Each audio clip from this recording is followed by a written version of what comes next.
Si les acteurs culturels s'accordent à dire que la musique burkinabé a considérablement évolué depuis les années 80 jusqu'à nos jours, il convient tout de même de se poser la question de savoir pourquoi cette musique peine jusque-là à s'imposer sur la scène internationale.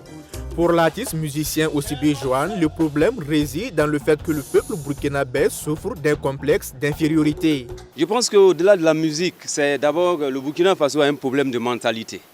Ça, c'est historique. Nous, Burkinabés, on ne croit pas nous. On a toujours dit que le meilleur est ailleurs. Et aujourd'hui, ça joue sur tous les plans. Ce n'est pas seulement que la musique. Qu'est-ce qu'on constate sur le terrain? Moi, je suis né en Côte d'Ivoire. Je connais quelques musiciens là-bas qui souvent ne peuvent même pas remplir un poulailler à Yopougon, mais ils remplissent la maison du peuple. Voilà, parce qu'on est prédisposé à aimer ce qui vient de l'extérieur. C'est ça d'abord le fondamental de notre problème.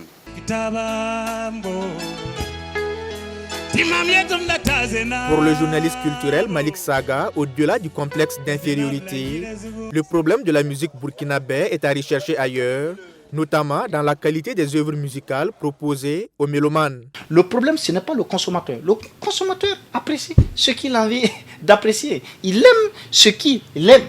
Mais maintenant, si vous proposez quelque chose qui ne passe pas bien dans son oreille, il ne va pas écouter. Parce que quand on te dit artiste là, c'est comme un médecin. Est-ce qu'on peut sauter de coq à l'âne pour être médecin? Il y a tout un parcours. Mais aujourd'hui, on remarque que beaucoup n'ont pas de parcours.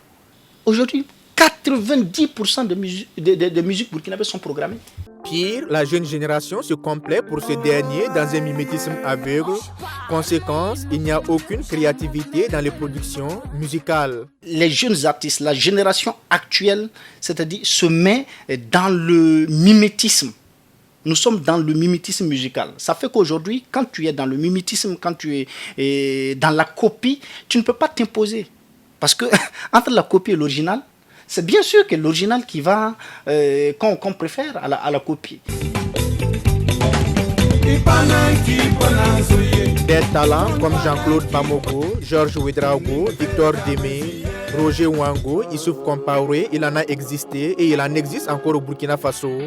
Mais encore faut-il que la jeune génération s'en inspire pour des productions musicales plus compétitives. Et il y a des talents. Il y a des talents dans la musique burkinabé. Seulement que ces talents-là ne sont pas entourés de faiseurs de stars. En fait, des gens qui peuvent, c'est-à-dire les orienter vers un marché compétitif réel.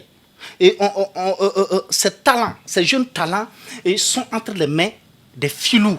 J'appelle des filous et tu vois, ces genres, ces illusionnistes en fait, qui cherchent à manger. Au niveau des artistes, c'est un peu disparate. Parce que nous faisons avec ce qui est sur le terrain. Parce que quand vous voyez un artiste, la plupart des artistes burkinabés n'ont même pas de producteur d'abord. Alors que c'est le producteur qui est le financier de l'artiste. Et nous faisons le contraire. C'est les artistes burkinabés qui s'autoproduisent. Conséquence, vous avez de temps en temps des improvisations, des médiocres. Parce que quand tu as un producteur, c'est le producteur qui écoute et qui choisit qui va mettre l'argent là-dessus. La fête de la musique célébrée chaque 21 juin, au-delà des prestations musicales, se veut donc un cadre de réflexion pour la promotion de la musique burkinabé. La filière musique a besoin d'être mieux structurée pour s'imposer sur la scène internationale. Et cela dépend des acteurs, certes, mais aussi d'une vision claire implémentée par le ministère de la Culture. Oh, la musique sans toi, je pète les plombs.